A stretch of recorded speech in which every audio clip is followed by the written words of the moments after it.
ছোট বন্ধুরা, তোমরা কেমন আছো? আশা করি তোমরা ভালোই আছো। আমাদের আজকের গল্পটির নাম হলো বোকা বাঘ ও চালাক শিয়াল। দপদপিয়া গ্রামের পাশে একটি বড় জঙ্গল ছিল। সেই জঙ্গলে একটি অত্যাচারী বাঘ থাকতো। সে বনের পশু পাখিকে ধরে ধরে খেত, তাই পশু পাখিরাও সবসময় ভয়ে ভয়ে থাকতো। একদিন এক শিয়াল ওই জঙ্গলের পাশ দিয়ে গান গেতে গেতে যাচ্ছিল।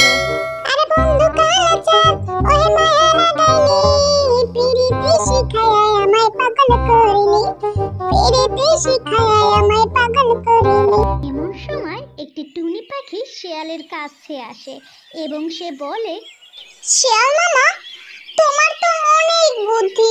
তুমি চাইলে তোমার বুদ্ধির মাধ্যমে আমাদের জঙ্গলের সব পশু পাখিকে বাঁচাতে পারো। এরপর তুমি সব ঘটনা খুলে বলে। এরপর শিয়াল মামা একটি বুদ্ধি আঁটে।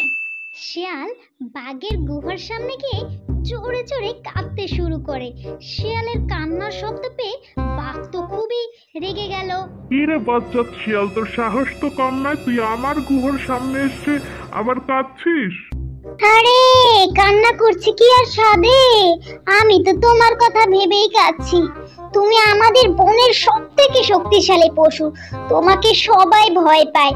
কিন্তু বনের মধ্যে যে এক নতুন বাঘের আমদানি হয়েছে, সে খবর কি তুমি রেখেছো? সে তো দাবি করছে সেই নাকি বনের রাজা। এখন তুমিই বলো। কি বলছিস তুই? ওর এত বড় সাহস! আজ তো আমি ওকে মেরেই ফেলবো। কই সে? আমাকে নিয়ে চল, আজকে ওকে আমি আর ছাড়বো না। এরপর ওই শিয়াল মামা, টুনি ও বাঘ একটি পুকুরের কাছে যায়। আর ওই বোকা বাঘ যখনই পানির দিকে তাকায়, তখন ও নিজের প্রতিচ্ছবি দেখে দিল এক ঝাঁপ, আর ওই বোকা বাঘ পানিতে ডুবে মারা গেল।